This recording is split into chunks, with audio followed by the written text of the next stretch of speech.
Sampai kapan kalian di sini? Bunga kembali mengeluhkan keberadaan sang suami dan tentunya para anak buahnya yang berkeliaran di sekitar rumah yang membuatnya sangat risih. Rumah Bunga tidaklah sebesar rumah suaminya di kota. Sehingga jujur saja, ia merasa privasinya sangat terganggu. Kita ke kota sama-sama. Ajak ibu bersama kita. Galaksi mencoba membujuk istrinya. Aku mau di sini. Lagi pula kita juga akan berpisah nantinya. Bunga masih kekeh dengan keputusannya. Bunga, kalaupun aku ke kota, apa kamu mau mengurungku dan ibu di rumah besarmu itu lagi? Yang kemana-mana harus atas izinmu dan juga pengawalan anak buahmu. Itu hanya akan sementara. Sementara sampai kapan? Dendam di antara kalian entah kapan selesainya. Kamu mau mempertaruhkan keselamatanku, anak kita dan juga ibuku demi kepentinganmu. Apa belum cukup kamu membuat bapak pergi dari kami? Galaksi mengusap wajahnya kasar. Ia tidak akan marah. Bunga terus menyalahkannya. Karena memang begitulah adanya. Semua memang salahnya. Tapi Galaksi tak bisa mengabaikan keselamatan Bunga. Karena wanita itu sudah terlanjur menjadi bagian terpenting dalam hidupnya. Dan Kaisar jelas tahu itu. Meskipun Galaksi memutuskan hubungan dengan Bunga sekalipun, tidak akan merubah apapun. Bunga sedang mengandung anaknya dan Kaisar jelas tak akan membiarkannya memiliki keturunan.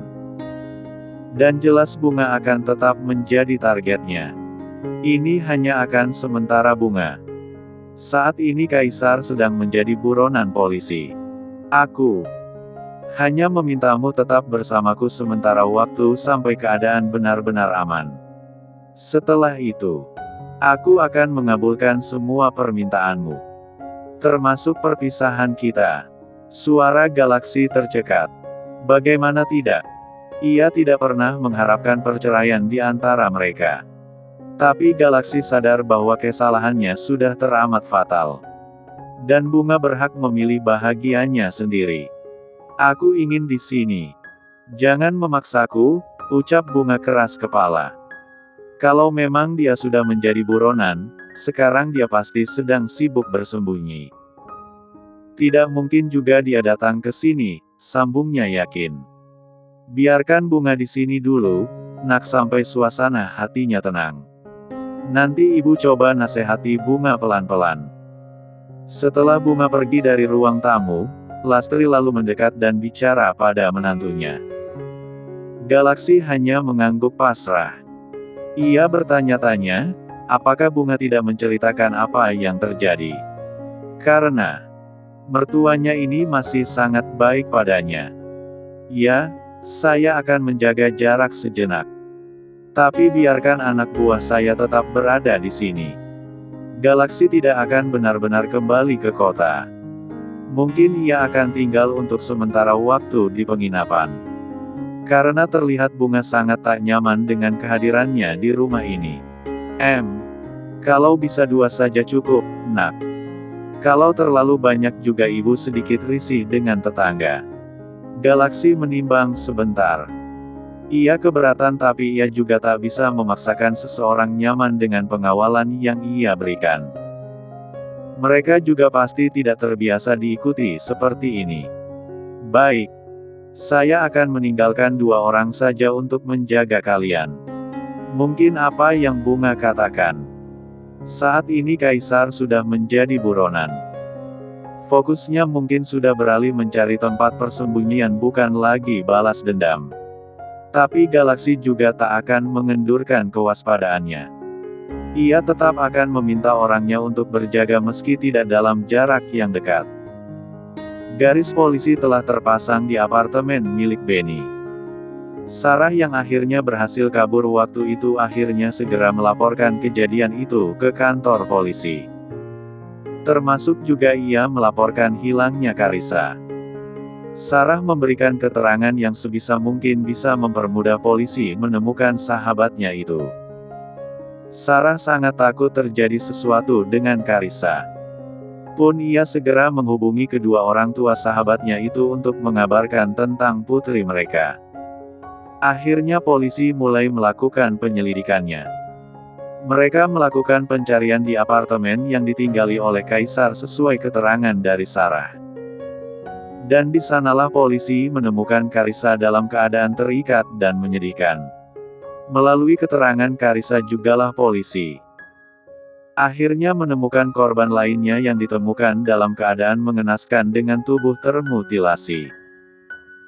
Polisi akhirnya memanggil tim forensik untuk melakukan olah TKP dan mengidentifikasi korban. Barulah setelahnya petugas mengevakuasi mayat tersebut untuk identifikasi lebih lanjut di salah satu rumah sakit ternama di Jakarta. Carissa yang mengalami trauma mendalam akhirnya dibantu psikolog untuk mengurangi rasa traumanya juga mentalnya yang telah dirusak akibat kejadian itu. Bahkan wanita itu belum bisa dimintai keterangan lebih lanjut.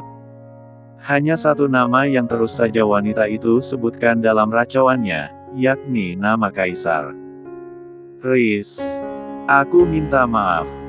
Seharusnya aku peka dari awal.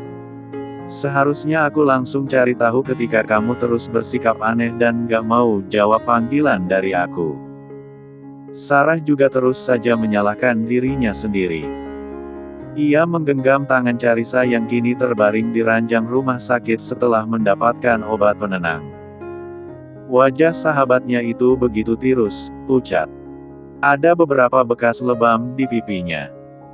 Dari situ saja sudah bisa disimpulkan sekeji apa pria jahanam itu memperlakukan sahabatnya. Mereka harus mendapatkan balasan yang setimpal. Mereka harus membusuk di dalam penjara, sumpah Sarah. Ia meyakini kejahatan itu dilakukan Kaisar bersama pasangan menyimpangnya itu. Tidak mungkin dilakukan Kaisar sendiri. Zaman sudah mulai tua. Kelakuan manusianya juga semakin gila. Lastri yang sedang menonton breaking news kasus berita kriminal dengan kasus mutilasi di televisi berkali-kali mengomentari dengan miris. "Ada apa, Buk?" Bunga yang baru selesai menjemur baju ikut duduk di ruang tengah menonton berita yang ditayangkan di televisi. Matanya langsung membola tak percaya. Ketika ia mendapati Resti ternyata menjadi korban mutilasi. Itu beneran Resti. Kenapa, Bunga? Kamu kenal sama korbannya? Itu teman kos Bunga dulu, Buk. Itu Resti yang sering Bunga ceritain. Bunga membungkam mulutnya. Tak ada lagi kebencian yang tersisa di sudut hatinya. Yang ada ia malah merasa kasihan dengan nasib sahabatnya itu. Tanpa pikir panjang, Bunga buru-buru mengambil ponselnya dan mencari kontak milik Nur. Ia ingat dulu Resti pernah meminjam ponselnya untuk menghubungi Nur karena kehabisan kuota. "Halo, halo. Siapa? Ya, ini Bunga, Nur. Masih ingat, kan? Oh, Bunga. Kok kamu punya nomorku?" "Iya. Aku ingat, dulu Resti pernah pinjam buat menghubungi kamu. Makanya setelah lihat berita tentang Resti, aku langsung telepon kamu. Apa itu benar?" Bunga ingin memastikan langsung karena Nur termasuk keluarga dekat Resti. "Iya. Benar Bunga. Buleku sudah dipanggil buat tes DNA dan hasilnya cocok. Itu memang Resti." Bunga membungkam mulutnya. Matanya seketika berkaca-kaca ketika mengingat kebersamaan yang ia lalui bersama Resti. Hampir 4 tahun mereka berbagi tempat tinggal bersama. Itu bukan waktu yang singkat. Banyak hal yang telah mereka lalui. Meski persahabatan mereka harus kandas hanya karena permasalahan laki-laki. "Aku turut berduka ya, Nur. Maaf. Aku baru tahu kabarnya." "Iya, nggak apa-apa, Bunga. Aku juga nggak ngangka bakalan begini. Buleku juga waktu itu udah lapor polisi. Cuma karena hilangnya di Jakarta. Bulek minta aku buat laporan juga di sana. Tapi gimana, ya. Akunya sibuk dan malah terus menunda-nunda ke kantor polisi. Aku pikir Bulek, kan sudah buat laporan juga di sana. Masa aku harus buat laporan lagi? Bukannya sama aja. Aku mikirnya begitu. Cuma memang aku sempat posting juga di sosmed, terang Nur dengan nada pilu. Wanita itu jelas merasa sangat bersalah. Hanya karena malas izin pada atasannya. Nur terus menunda-nunda untuk membuat laporan ke polisi. Kamu yang sabar, iya. Semoga pelakunya cepat tertangkap. Bunga tak menonton beritanya sampai habis. Jadi wanita itu belum mengetahui kalau Kaisarlah yang untuk sementara ini ditetapkan sebagai tersangka atas kasus itu dan statusnya masih buronan. Amin. Makasih, ya, Bunga. Maafin Resti kalau dia ada salah-salah sama kamu. Iya. Pasti. Pasti aku maafin. Bunga mengangguk tanpa ragu. Ia sudah memaafkan kesalahan sahabatnya itu. Selamat jalan, kawan. Gimana keadaan Bunga, Buk? Galaksi kini lebih sering berkomunikasi dengan ibu mertuanya.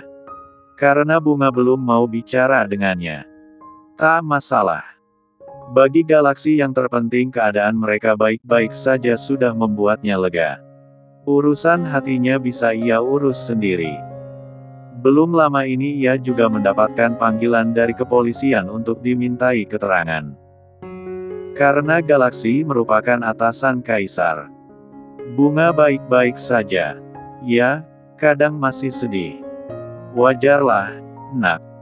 Bunga tidak sempat melihat ayahnya untuk terakhir kali. Itu yang paling dia sesalkan sampai saat ini. Dada Galaksi kembali sesak. Teringat saat ia melarang sang istri untuk pulang malam itu. Seandainya saja ia sedikit mengalah. Masih ada kesempatan untuk Bunga bertemu dengan ayahnya. Bunganya ada, Buk. Bunga lagi ke warung tadi. Sendiri. Galaksi masih was-was karena Kaisar belum tertangkap. Ya, sendiri. Lagian cuma dekat, kok. Kalau dikawal Bunganya juga malu, nak. Ya, Lastri mengerti kalau Bunga risih. Terlebih ada saja omongan tetangga yang tak suka dengan mereka. Tak peduli mereka masih dalam masa duka. Tetap saja ada omongan tak enak yang harus mereka dengar. Oke, Buk. Nanti saya hubungi lagi. Galaksi ingin menghubungi anak buahnya.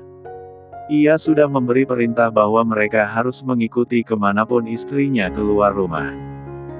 Tapi rupanya mereka malah membantah perintahnya. Kandung. Ya, Galaksi memang meninggalkan Kandung di sana.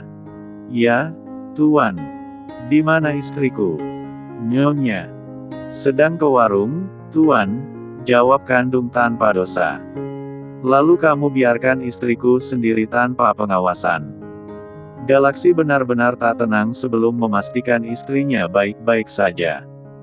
Tadi saya meminta satu orang untuk mengikutinya dari kejauhan, Tuan. Karena Nyonya tidak ingin diikuti. Jangan membohongiku. Tidak, Tuan. Kandung menjawab yakin. Tapi di saat yang bersamaan ia melihat satu anak buahnya berlari menghampirinya dengan panik. Ada apa? Siapa kalian? Ketika efek obat bius mulai berkurang. Sedikit demi sedikit Bunga mulai sadar. Rasa takut seketika menyergapnya ketika terbangun namun tak mengenali sekelilingnya. Itu ditambah dengan kehadiran dua orang pria dengan penampilan preman. Rupanya kamu tidak mengenaliku. Pria berjenggot dan berkumis tebal itu mendekat sembari mengacungkan pisau tepat ke tengah-tengah leher Bunga. Yang membuat wanita itu langsung memberontak dengan ketakutan. Ia mengenal suara itu. Tidak salah lagi itu suara Kaisar. Hanya saja penampilannya sangat jauh berbeda dengan yang biasa lihat selama 5 tahun ini. Kulitnya sedikit menggelap, rambutnya kerinting tebal dan itu ditambah dengan jenggot panjang yang membuatnya tak bisa dikenali. Mau apa kamu? Bunga berkata terbata. Salah bergerak sedikit saja ujung pisau itu bisa saja akan melukainya. Untuk itulah kini ia benar-benar tak berkutik dalam tekanan kaisar. Menurutmu aku mau apa? Pria itu menyeringai lebar di balik kumis dan jenggot tebalnya. Aku tidak punya masalah denganmu. Kenapa kamu melakukan ini? Bibir Bunga bergetar hebat. Ia lalu teringat lagi peringatan suaminya. Sayangnya, perasaan kecewa yang ia rasakan membuat Bunga enggan mendengarkan nasihat dari suaminya itu. Dan kini ia benar-benar dalam keadaan terancam. Kita memang tidak mempunyai masalah. Kamu juga tidak melakukan kesalahan apapun. Kaisar berucap lirih namun penuh penekanan. Salahmu di sini hanyalah, kamu adalah wanita yang dicintai oleh galaksi yang bodoh itu. Dan satu lagi kesalahanmu adalah, kamu mengandung anaknya.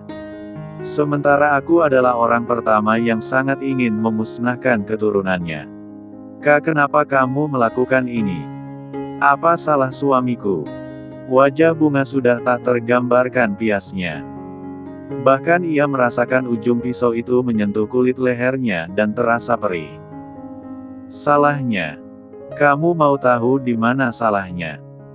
Pisau itu kini menyusuri rahangnya, bergerak ke atas dan mengarah ke kulit pipinya. Salahnya dia tidak bersyukur. Dia juga tidak membagi kasih sayang ayahnya denganku. Karena sikapnya yang membangkang itulah, akhirnya aku yang menjadi pelampiasan amarah bajingan itu. Yang dimaksudkan kaisar adalah ayah biologisnya. Sikap galaksi yang dingin pada ayahnya, membuat pria itu melampiaskan kekesalannya pada kaisar yang tak tahu apa-apa. Selain kekerasan yang dilakukan ibunya, ayahnya adalah orang kedua yang menyumbang perasaan dendam dalam diri kaisar.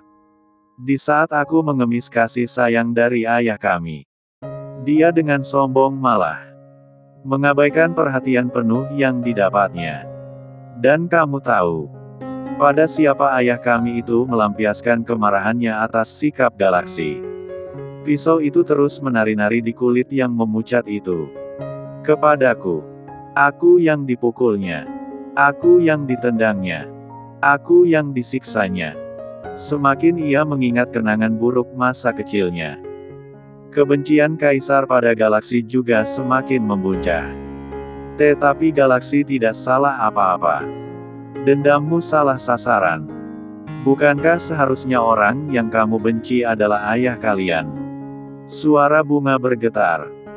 Dia ataupun si bodoh itu sama saja. Kalau saja tua bangka itu belum mati, aku mungkin juga sudah mencincangnya dengan tanganku sendiri. Keringat dingin semakin membanjiri wajah pucat itu. Dendam pria ini rupanya sebesar itu sampai bisa punya pemikiran mengerikan seperti itu. Bunga pikir mereka hanya saling berebut wanita saja. Tidak sampai bermain nyawa. Kenapa wajahmu terkejut begitu? Kamu ragu aku bisa melakukan tindakan itu? Bahkan temanmu saja sudah merasakan bagaimana tanganku membuatnya menjadi daging cincang yang siap disantap untuk makan malam. Seringai kaisar melebar. Kamu yang melakukan itu pada Resti.